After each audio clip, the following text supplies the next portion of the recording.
Good morning and welcome in on this Wednesday morning, if you're joining us live, to Dear Mrs. Duckie live. And I had a question come in a couple of weeks ago about ribbons. Ideas for how you store them, some ribbon techniques, so sort of all things ribbon. So I thought I would pop on and endeavour to answer this question, and we may go down a bit of a ribbon rabbit hole, we will see, but spread out in front of me I've got the page in the annual catalogue with all of our current ribbons. So obviously, you know, we do a lot of ribbon, a lot of different styles of ribbon, and this is just the annual catalogue. If we were to flick through the mini catalogue, there are more ribbons in there, so a whole range of ribbons. And obviously, like everything that we do at Stampin' Up, they coordinate colour wise and things with other things, and they'll be part of sweets and all sorts of things. So lots and lots of beautiful ribbon, and I have got a lot of ribbon. And so the first question was, how do you store it? Now, this has been a question that I'd probably frightened to myself. It has been a conundrum for me for years. Sorry, I'm just getting rid of some rubbish off the floor. Because it is a tricky one, and it is going to depend so much on your space and where you craft and where you store your craft room. Currently, I sort of am based in our conservatory, so I don't have any wall space particularly. So for a lot of people, their ribbon storage, they will use things like the herb shelf things from somewhere like IKEA. They'll use half pieces of guttering and have all their ribbons sort of in there. You can get posh ribbon boxes that you could actually buy to store your ribbons in if you're putting them on a shelf. I am going to try, and that's why I'm a few minutes late. I went down a bit of a rabbit hole in my laptop trying to find instructions, because I did somewhere have some instructions for some ribbon boxes that you can create, and if I can find those instructions, I'd perhaps recreate one just for you to have a look at. So if that's something that is useful for you in terms of keeping your ribbon, a little box that you can put your reels of ribbon in, with the ends poking out, so you can just pull them and snip them off. But it, as I say, it just depends. I don't have any wall space in here, so those sort of hanging on the wall solutions are no good to me. In the past, I've even had bits of string hanging from 2 hooks and had all my ribbons on there. I'm going to take this camera and we're going to go on a bit of a wander. You'll have to excuse any mess. At the moment, my ribbons are stored on my trolley. So these are my current ribbons. So I've got one of these trolleys. This is a Hobbycraft one, but you can get them at other places as well. And I've got the hanging things on the edge. So I have got on the bottom here, I've got a whole row of ribbons. This is the hanging thing officially for ribbons. I've got some on there. And then this top bit here normally has like a hole in it, and my hubby, bless him, who is not very DIY orientated, has managed to screw a piece of wood in there for me, which gives me a 3rd row of ribbon storage. So that is currently where my current ribbons are, and you can see I've got a little bag hanging on the side here with twine, and I've got a drawer with twine elsewhere. Let's come back up here. So that's my current ribbon storage for my ribbons that are current. If you wanted to see my retired ribbon, they're all in a drawer here. Look at that jumble of retired ribbon that's in that drawer just there. But what I will do is every now and then, so the hangy thing, so that actually, so it was Hobbycraft, Lisa, so it's a Hobbycraft trolley that actually my children bought me last year for Mother's Day, and then the 3 hangy things come as an extra bit that you can hang on the side. So I'm sure that even, as long as you checked the measurements, even if your trolley is not a Hobbycraft trolley, I'm sure that those hangy things will probably work just as well, because they literally do hang off the side of the trolley. As I say, and my husband put that bit of wood on the top one for me, so that that I've got a shelf there, so that's quite useful, because I put other ribbons on there depending. My ribbons, current ribbons, are starting to dwindle a little bit, and I'm starting to get to the point of, am I going to replace them, because I don't know what's going to carry over. But normally I've got more ribbons on that top shelf as well. So yeah, so that's very useful. But as I say, the IKEA shelves, if you've got shelving, a bit of guttering, so sort of like that half guttering that you could sit your ribbons in. You can buy boxes commercially made, and we'll look at that other box. This is my retired ribbon that gets popped in this drawer. But the other thing that I do with my retired ribbon that you might find useful if you've got crafty friends, one of the things I've found along the years is that not everybody likes tying bows, and I used to run some quite big classes, and people, the first person would go, "Oh, Helen, can you tie me a bow?" And then it would escalate until I would end up tying sort of about 20 bows for everybody in this class. On a kitchen roll holder, yes, I've had them on a kitchen roll holder before. I have got a kitchen roll holder that actually has kitchen roll on it at the moment. But yes, I've popped them on kitchen rolls. They're quite useful for ribbons. So it really does. I think it's one of those things that there isn't a one-size-fits-all solution for everybody. But as I say, the other thing that I do with my retired ribbons, and we've got the lovely Sarah here chatting to us on a kitchen roll, talking about being on a kitchen roll. She is one of those lovely people that hates tying bows. So if you've got friends like Sarah who love crafting, hate tying bows, what I quite often will do is I will sit with my drawer of retired ribbon, and I will tie lots of bows. Just sit in front of the telly, tie a whole load of bows, and then I'll pop those in a bag or in a pretty jar or something. Make a great gift for your crafty friends. Send them a bag of bows, because then if they don't like tying them, they don't have to, because you've done that for them. So that's another little tip for what to do with your leftover ribbon and things. So the other thing that I was asked was about different ribbon techniques and things. I did just tie that bow. I'm assuming that everybody is happy with bows. I tend to do the bunny ears. So I do one bunny ear, I do a second bunny ear, and I tie them in half to make my little bow, and then tweak. Another thing I would say about bows is don't give up on them. You know, you do often have to tweak and, you know, turn bits round and think that's not quite right, that's not sitting right. But to tweak them, it's okay to be tweaking them, and, you know, for them not to be right first time, or to give up and start again. The other thing that I've got on here on my desk that I will point out, now this is not a Stampin' Up tool. This is something that I've had from eBay years ago, and you still can get them. They're not they're not highly commercially made, and if you've got somebody that's good in the garage, you could get them to make you one. So this is just a piece of wood with holes in the top, and I've got some little bits of doweling here, and somewhere I've got the little very thin bits of doweling.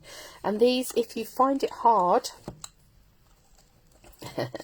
if you find it hard to tie a bow, these can be quite useful. So depending on how big you want your bow is where you put your little markers, and there's various different ones of these on the market, but I have to say that these ones were, as I say, not expensive. So so with a bow, these are a bow maker. So literally I'm going to wrap my piece of ribbon around the 2 bits of doweling.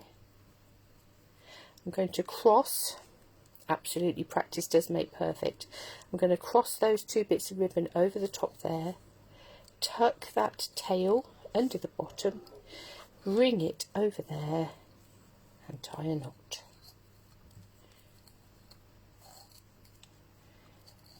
Slide it off. Perfect bow. So if you do find tying bows difficult, it might be worth investing in a little bow maker. As I say, that was not an expensive one.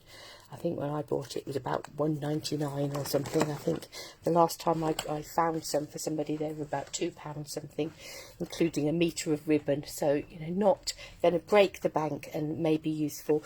Really good as well for tassels and those sorts of things. So let's have a think about some ribbon techniques. So while I've got this in front of me, let me move this out of the way. We obviously do twine as well as ribbon, but you can do this with ribbon as well. So let's have a think about a tassel. So I've got some here of the snail mail. We were talking about this yesterday. I love the snail mail twine combo, but I'm going through the white much quicker than I'm going through the pink. So let's make a tassel out of some pink twine. So I'm just literally going to wind this round. You could do this round your fingers or round a bit of card or whatever. Let's wind that round a few times.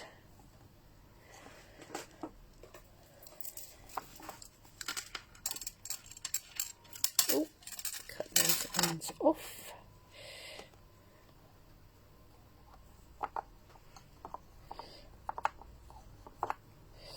Bring this end under here. So I'm just swinging it round so I'm facing the right way for me to tie a knot. And then let's tie a nice tight knot on there.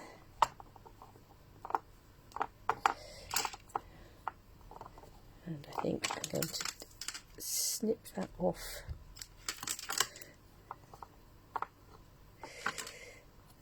Get my ends, more fingers and thumbs this morning. I'm going to wrap that round a few times up there just to make that nice and secure.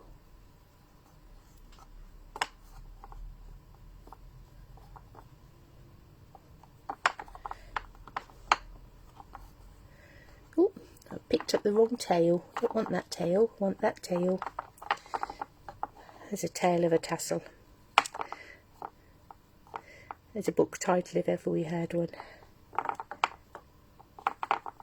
And let's tie that off a couple of times. Make that nice and tight. I'm going to snip that off for now and we'll fiddle with that later. Let's take that off of there. Let's take our ribbon scissors and go boom. And we have a nice tassely bit going on, and I can trim down those ends and have a play with that. But yeah, if you're making a bookmark or you want a tassel on a card, there's a nice tassel made with some of our twine. Equally could have been made with ribbon. So what other things can we do with ribbon? Let's pick up a few different sorts. I'll take a bit of this one, that one. Let's have a bit of this one. Oh, I know which other one I want, and that's this one. Right, so let's have a little look at some of these ribbons and some things that you can do with them. This is a really pretty ribbon. So this was the ribbon that the linen, in colour linen, scallop linen ribbon. Definitely know that this one's going to retire because these colours are going to retire. You don't have to use your ribbon as is. So these particular sorts of ribbon, great for cutting off those scalloped edges. And obviously you could do that a bit more neatly, so now you've got a nice scalloped ribbon.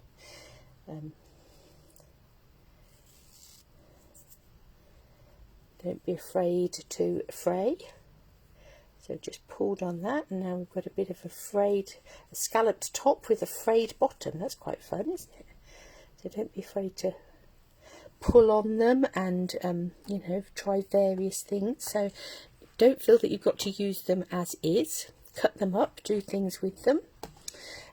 You can obviously colour them. So if you've got your permanent markers, what we've got there, Melon Mambo, you can colour your ribbon.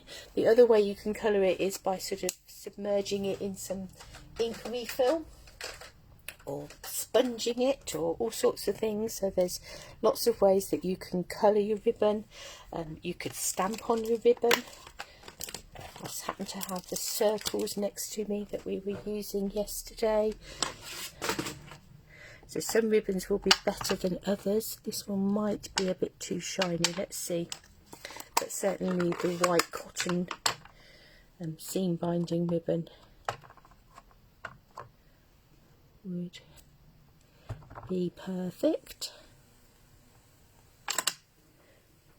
So stamp on your ribbon. So stamping, colouring, inking. A lot of ribbons will fray, so this is one such, but you will find they will fray better from one end than the other. So you can pull, you can gather, so get a thread, you could pull that up and gather that ribbon, so you could have a bit of a gathered ribbon across the side of a piece of project. That's just pulled out now, now it's got a hole in it. But then this end, I'm going to pull it. Look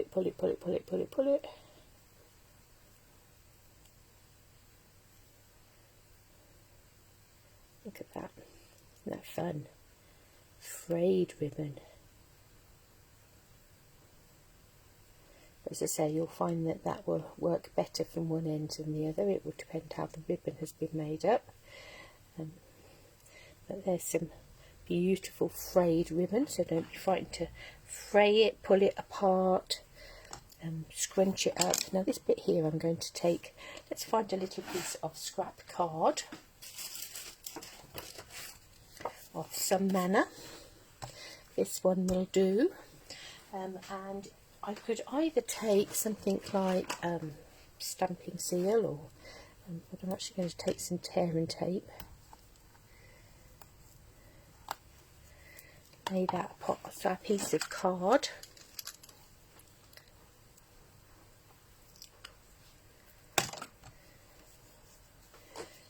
And I'm going to pleat this ribbon. So stick it down, fold it across, stick it down, fold it across, stick it down.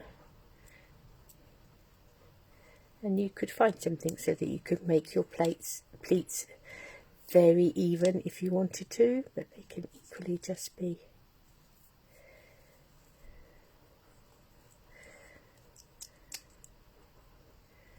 frilly bits across the front of your project.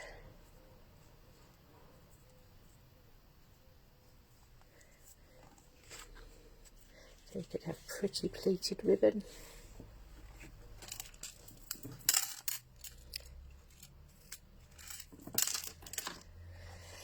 You could weave your ribbon. I had somewhere a lovely sort of wreath that you could make from woven ribbon. That's something else I'll perhaps see if I can find the instructions for and add as a technique. And of course we just use our ribbon on our project, so it may be that we use a swirl of it across the back of a project. So if we've got some sort of a topper, I'm having a look to see what I can find. This is useful. There we go, we'll use this. So this was a piece that was cut out of the centre of a card. You can swirl your ribbon across the back, but just add some sticky across there and swirl it. Obviously if that was a bit longer we could come the second way, so add swirls of ribbon to things, tie big bows and add those either on the front or behind projects. So many reasons why just a touch of ribbon can add something to a project. And but if you want to make the ribbon the centre point of your project, you know, use it to create some weaving. Use a couple of different sorts of ribbons and weave them in and out and make a woven ribbon background. There's flowers that you can make out of ribbons. There's so many things that you can do with your humble little ribbon. Once you've decided what is the best way to store it, and I think one of the real benefits of our ribbon is the fact that it does come on these fabulous reels, of which I have a great big box waiting to go to a school teacher friend, because once they are empty they make fabulous sort of junk modelling for small children, because look at those, they're wheels, aren't they? So yeah, so the fact that we have these fabulous stiff cardboard holders to keep our ribbon on does make the storage of them so much easier than if they're just loose jumbled up ribbons, because that is just a nightmare when you have to spend 10 minutes untangling them before you can even start to use them. Don't forget your gift packaging. That's the other thing you might want to use your ribbons for. You know, just adding that final little flourish, and you can get yourself some brown paper, stamp on it, make your own wrapping paper, and then add a beautiful bow to finish it off. So I hope that's helped answer some of the questions. Storage is really going to depend on what your room looks like, but hopefully that was some ideas. You know, the little herb shelving, guttering. I'll find the link for the box for you, and yeah, have a go with those bows. If you really struggle, then get yourself a bow maker if that really helps, and just enjoy, and don't forget to add that flourish of ribbon to all of your crafty projects. So I'll be back again very soon, hopefully, to try and answer some questions. Don't forget to let me know if there's anything that's a conundrum in your crafty world.